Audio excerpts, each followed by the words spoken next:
So one of the sad realities in the city of Chicago, where Cook County is located, is that we deal with gun violence in the aftermath, after someone has been murdered, after a crime has been committed. The issue of trafficking is one that in Cook County we've not targeted in a meaningful way that we should. We should not have to wait to meet another victim, to meet another mother. In the city of Chicago alone, just last year, in 2015, there were only 3 arrests for straw purchasing, just 3. And there's a reality that we know that over the border in Indiana, there's a large number of the guns that are that are obtained from gun shops in Indiana that are sold in the market in Cook County that are used in a number of homicides.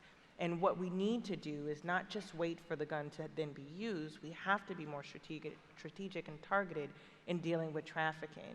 And that means working with partners in the ATF, as well as the U.S. Attorney's Office and federal laws to deal with that. But truly, the focus has been in law enforcement in aftermath, after the bloodbath, after blood has been spilled. And at that point, it's far too late.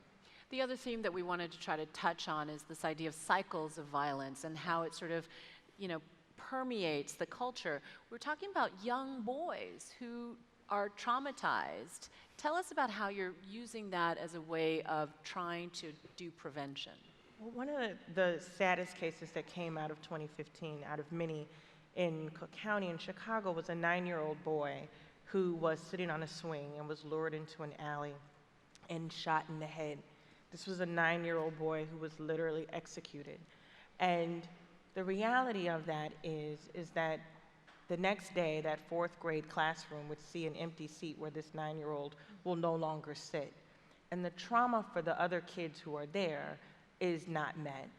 And they truly believe that they also need to be armed because they saw one of their classmates get executed.